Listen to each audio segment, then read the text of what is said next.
This week, we've been talking about the backups. Let's do it again and spin the wheel of backups and see who we're going to talk about today. Look, there's a lot of names on here, so let's spin the wheel and see what we come up with on the wheel of backups. We'll try to get through all these names before the season gets started. And how about this? Backup quarterback. Now, this one is intriguing here. The Texans not only have Case Keenum and Davis Mills back, but they've also got Tim Boyle on the roster right now. So with three backup quarterbacks, obviously the hope is these guys never see the field, or when they do see the field, the Texans are winning by an incredibly large margin. I don't know who the preferred backup is for the Houston Texans, but I do know that Case Keenum and Davis Mills are in the final years of their contract with this team. And Case Keenum's usefulness, he is here for his brain, not because his body is in great shape and he can still throw the ball and put it wherever he needs to be. Case Keenum's here to continue to help the growth of C.J. Stroud. Stroud has talked about how Keenum has been the liaison at times between him and Bobby Slowick and working through some of the offensive things. But as C.J. Stroud grows in his career, the necessity for a guy like Case Keenum will go down. It's not gone right now, so Keenum certainly on this roster makes a lot of sense, especially if there's a thought, it's widely held amongst Texans fans, that Keenum eventually could end up being a coach for the Houston Texans, or at the very least, a football coach on some place, some level, somewhere. Then Keenum sticking around makes a lot of sense. Plus, the team turned to Case Keenum when they actually had to play the backup quarterback, when they had to get him ready for an entire week to play. They turned to Case Keenum. It worked out okay in Tennessee. It did not work out okay against the Browns, but most backup quarterbacks would have had a rough day against Cleveland that day at NRG Stadium. Now, Davis Mills is a very intriguing backup quarterback option, because if you told me that 3 weeks into training camp, someone had a significant injury and they wanted to trade for Davis Mills, I would not be surprised by that fact. I felt like most of last year, Mills spent the most of the year as one of the better backup options in all of football. Not, one or two, but certainly not 20 through 32 as far as backup quarterbacks go at the NFL level. He's somewhere between probably 8 and 18, which is not a bad spot to be in, but the Texans didn't believe in him a ton, getting him ready for a whole week and then playing him against the Tennessee Titans or the Cleveland Browns when they knew C.J. Stroud wasn't out. But they believed in him if C.J. Stroud had to miss a series or a quarter, because he was backup quarterback for most of the year for the Houston Texans throughout the course of the season. So I'm not quite sure exactly what they're going to do, and Boyle feels like he's here as a camp arm, but it would not surprise me to see Davis Mills on another team this year and Boyle getting that third QB opportunity, and then Case Keenum being that QB2. And again, you hope you never play any of these backup quarterbacks. And I'm not on board with the Ryan Tannehill conversation or going out there and getting one of these other quarterbacks that's a backup QB.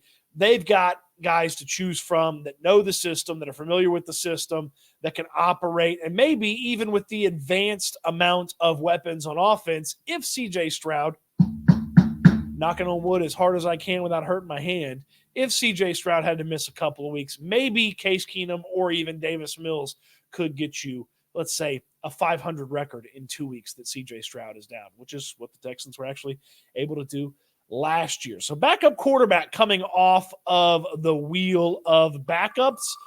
Let's spin it again and see what we come up with here for the next part of our conversation. How about defensive tackle Khil Davis? Davis is a player that showed up after the season got going last year and slowly worked his way into the conversation for the Texans, a former UFL player. Okay, before that he was in the NFL, but he ended up and made his mark in the UFL. The Texans signed him, and then as injuries started to kind of show up around the defensive tackle spot, Khil Davis got a little bit more opportunity, a little bit more time, and showcased some pretty interesting moments over the course of his opportunities in 2023. I like what Davis brings to the table. It's a very crowded defensive tackle room, and he is not guaranteed a spot on this team by any means, but I do believe it to be something of note that the team saw him about to hit free agency, or they had the opportunity to move on from him. They decided to bring him back and keep him. Familiarity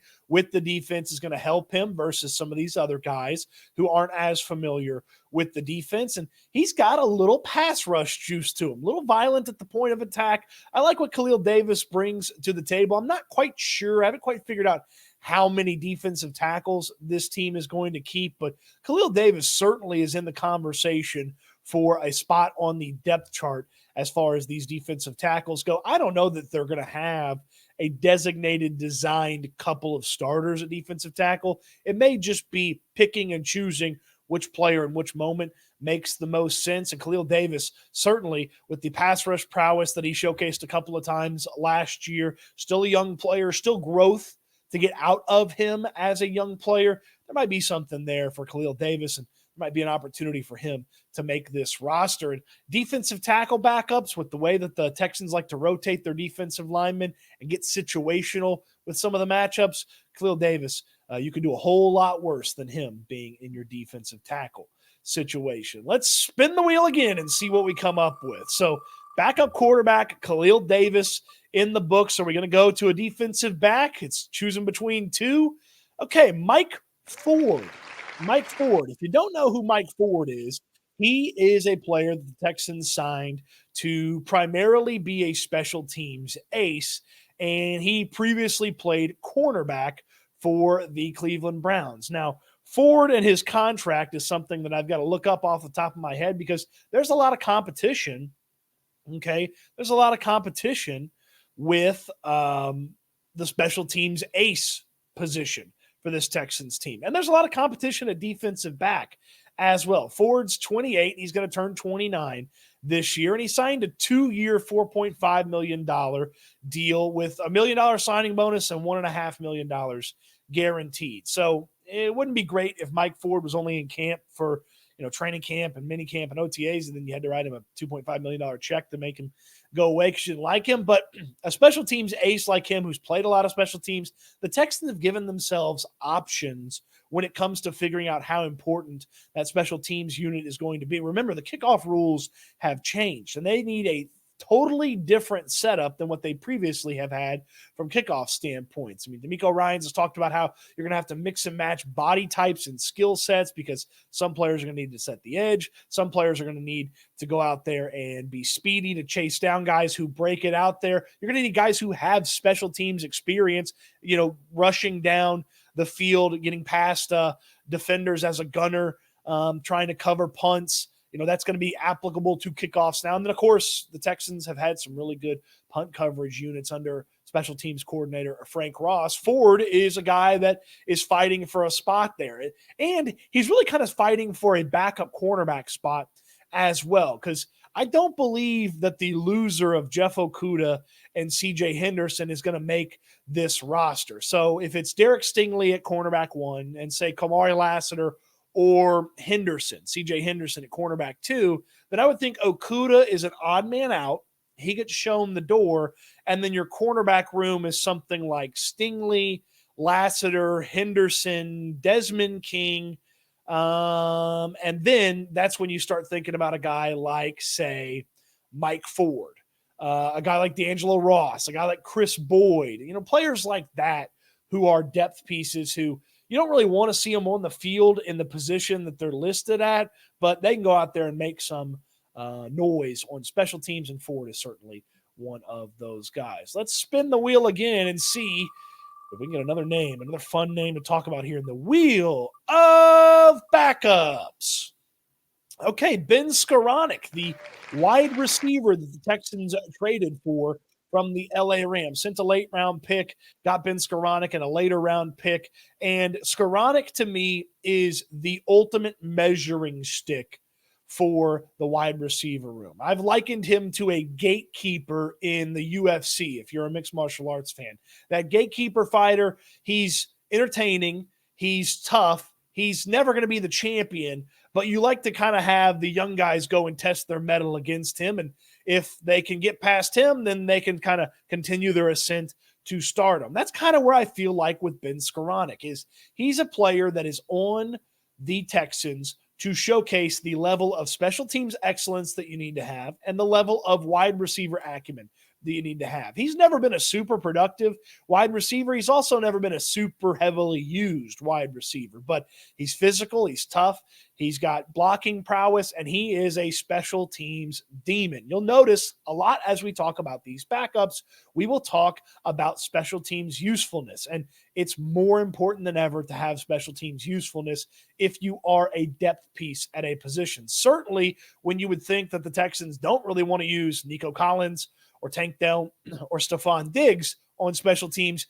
if you were the fourth, fifth, sixth wide receiver, having special teams usefulness is certainly there. And Skoranek does have it from a offensive, getting the ball special team standpoint, defensive, kicking the ball special team standpoint. Skoranek can bring you a lot from that standpoint. So he's the measuring stick. You've got to be better than Ben Skoranek to make this roster. And there has to be more than a few guys better than Ben Skoranek to make this roster as the fourth, fifth, sixth wide receiver for the Houston Texans. And so as that measuring stick, a guy like Xavier Hutchinson, a guy like Steven Sims, heck, even a guy like Noah Brown and John Mechie, they have got to be better than Ben Skoranek over the course of training camp. And if they are, you have a better chance to make the roster. You're likely to make the roster. And if you're not as good as Ben Skoranek, well, he's going to have a better chance to make the roster than you. If Mechie was a bit more of a question mark, I could see an easier path for Skoranek. But right now, he's fighting guys like Xavier Hutchinson. He's fighting guys like Steven Sims, Jared Wayne, the Yonke brothers. Like, there's a lot of competition for that final wide receiver spot, assuming the 1 through 5 is Nico Collins, Tank Dell, Stefon Diggs, John Mechie, and Noah Brown. If those are the 5 wide receivers, wide receiver 6 could be Ben Skoranek or could be somebody else if they pass up the measuring stick. How about another spin here on the wheel of backups? A couple of tight ends next to each other. This will be a fun one here. Brevin Jordan. Man, I am excited to see what Brevin Jordan can bring to the table this season. He looked like he finally got things clicking at the end of last season. Obviously, we all remember the super fun play that he had against Cleveland in the playoffs where he just caught a quick pass and just rumbled down the field, turned on the Jets, and that was the play of Brevin Jordan's NFL career. Now, he had some injuries kind of pop up in 2023, missed a handful of weeks over the course of the season, but once he finally got there and got his feet underneath him, DeMeco Ryans talks a lot about players playing with confidence, okay? Playing within themselves, playing with confidence, and learning more about what they're capable of because they don't have to think as much. They can just do at the spot that they play. And he talked about how Brevin Jordan is that type of guy. Jordan is a guy that got more confidence as the season went on. And by the end of the year, even the way he talked about his game, you could feel like Jordan was as confident as he has ever been in the NFL. Coming up for him this season, it's a contract year. It's not going to be easy to make the roster at tight end, but you can certainly see a path to where Brevin Jordan's on this team. Dalton Schultz is on the team, Cade Stover's on the team, and then Brevin Jordan as the third tight end. I say third tight end because he's different than Cade Stover. He's basically the second tight end. But, there's going to be some situations where Stover makes more sense. There's going to be some situations where Brevin Jordan makes more sense. You don't want Brevin Jordan blocking a lot. The blocking was not great for him last year. Maybe that's improved a little bit. Maybe because he's more confident in his receiving, he could spend a little bit more time on his blocking and have that ready to go for the 2024 season. But I am intrigued to see how a tight end like Brevin Jordan in, say, 2 tight ends, 1 running back, and 2 fantastic Texans wide receivers, could Jordan kind of be the lost guy that the defense forgets about, and boom, CJ Stroud hits him for a nice, easy gain. It's never going to be a spectacular week to me for Brevin Jordan when he's on this team, but not making mistakes when he is on the field and being productive when he is on the field is certainly a possibility, and even I would say a likelihood if Jordan is as confident and playing as well as DeMeco Ryans seems to hope from the tight end. And for Brevin Jordan, hey, this is going into a year where you have a lot to prove as a tight end on this team. You have a lot that you need to showcase as a tight end on this team. And why not take the opportunity that you have in front of you to have a pretty darn good season? And then tight ends sometimes make way more money than you would expect them to should they change teams in free agency. If you can put together a solid year that shows maybe with a little bit more volume, you end up being a productive tight end, then certainly Brevin Jordan could have some opportunities long-term, maybe somewhere else after a productive season for the Houston Texans. But before he has a productive season, he's got to have a productive training camp and take care of his business, and I believe he will. I really like Brevin Jordan's mentality and the way that he kind of felt like he had sort of arrived as an NFL player from a comfortable standpoint with himself in this offense and what he needs to bring to the table as a tight end. I like that mood and that vibe that he had at the end of last season. Let's see if he can carry it in to 2024. I'm excited to see if he can carry it in to 2024. I'm even excited to talk about this offseason as it continues to roll on. Little summer break is almost over. Training camp is right around the corner. If you missed any of the other Wheel of Backups videos, well, they're going to be in the description down below, so you don't have to look far to go catch up on all the other names that we've talked about. We've talked about some linebackers. We've talked about some running backs. It's a fun series, and it's a fun exercise to kind of get us familiar with guys who could be playing a big piece for this team over the course of the 2024 season. We know about the starters, the 22 starters, 24 if you count the slot corner and the slot wide receiver, a little bit more if you count the special teams guys, okay? We know about the starters, but those backups, those guys at the back end of the roster, they play a very important role for the Houston Texans in 2024. I hope you know a little bit more about some of those names on the depth chart after this. What do you think? Ben Skoranek on the team, Brevin Jordan ready to be productive? Let me know in the comment section down below. On your way down there, throw me a thumbs up on the video and subscribe to the channel if you haven't already. Tell your friends about the channel as well. You got some Texans friends that are kind of just getting back into things. Let them know about the channel. Certainly appreciate you watching, appreciate you commenting, appreciate you sharing the videos. It all very much helps the channel. And of course, we have fun talking about the Texans. Appreciate you watching the video. Hope you enjoyed it, and I can't wait until we talk Texans again soon.